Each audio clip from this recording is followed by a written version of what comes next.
Hello बच्चों।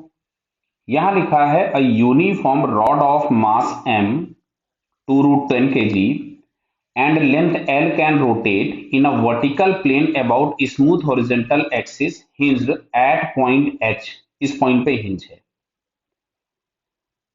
Find angular acceleration of the rod just after it is released from the initial position making an angle 37 degree with the horizontal from rest। Clear है? तो चलिए सबसे पहले हम लोग इसका एंगुलर एक्सेलरेशन फाइंड कर ले। तो बेटा यहां कहीं से एक mg लग रहा होगा। अब जो mg के अगर हम कंपोनेंट्स करें, क्योंकि mg का एक कंपोनेंट टॉर्क देगा, ये एंगल 37 होगा। दिख रहा है आप लोगों को, शायद सभी लोगों को।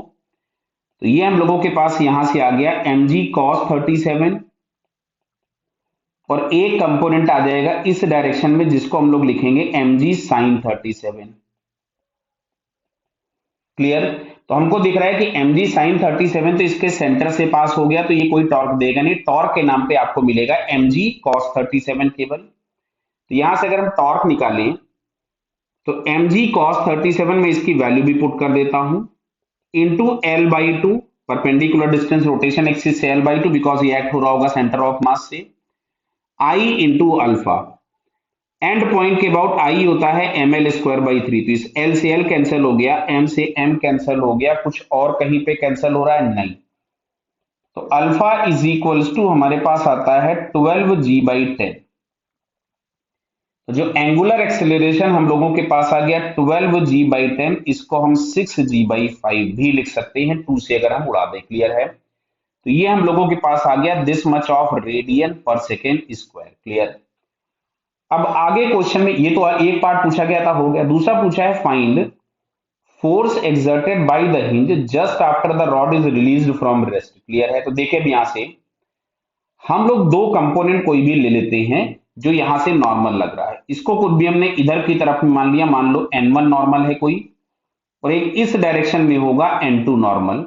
क्योंकि जब इस सर्कुलर पाथ पे चलेगा तो इस पे सारे फोर्सेस जो होंगे वो along the radius and perpendicular to the radius ही एक्ट होंगे। तो अब अगर मैं लिखता हूं परपेंडिकुलर टू द लेंथ या perpendicular to the radius of circle, तो इक्वेशन मिलेगी mg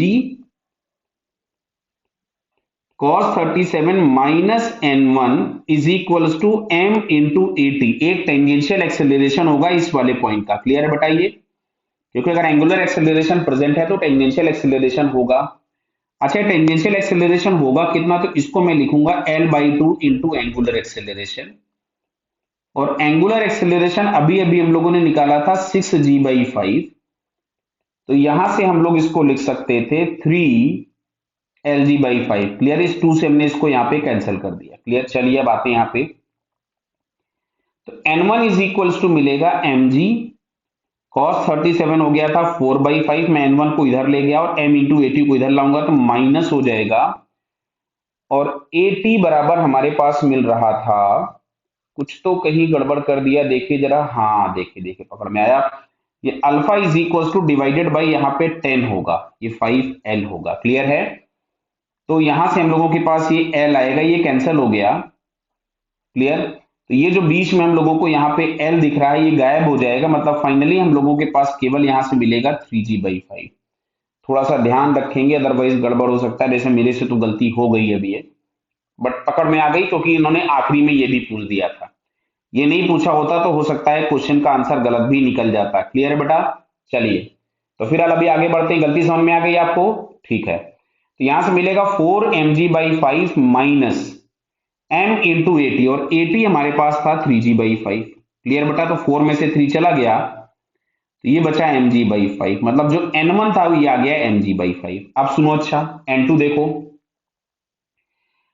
इसकी अभी कोई वेलोसिटी नहीं है, इसका ओमेगा 0 है, इसका v 0 है। तो यहां से हमको पता चलता है कि जो सेंट्रीपिटल एक्सेलरेशन 0 है, मतलब सेंटर के लॉन्ग जो फोर्सेस हैं वो बैलेंस्ड हैं।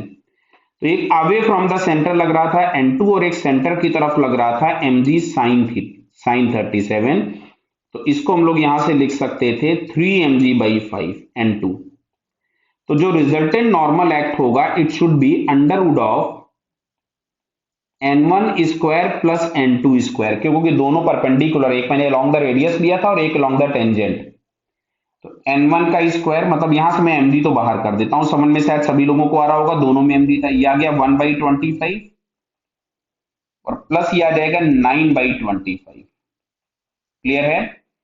तो 9/25, कुछ गड़बड़ तो नहीं किया ना? हाँ ठीक कर रहे हैं हम लोग। तो यहां से हम लोगों के पास मिलेगा ये mg, ये तो आ जाएगा √10 और 25 का रूट आ गया बाहर 5। क्लियर है? m क्वेश्चन में दिया था शायद, देखिए m दिया है 2√10, बहुत बढ़िया, 2√10 दिया था m की जगह, तो यहां से मैं लिख रहा हूं 2√10, g की जगह मैंने लिखा 10/5 इंटू √10। क्लियर? तो √10 हो गया 10, मैं यहां से फिर से लिख देता हूं, तो 2 × 10 × 10/5, इससे इसको उड़ा देते हैं 2 टाइम्स, तो यहां से हमको दिख रहा है 40 न्यूटन दिख रहा है बेटा। तो नॉर्मल जो रिजल्टेंट हम लोगों के पास लगता, उसकी वैल्यू आती 40 न्यूटन। क्लियर बेटा? Okay, all the best.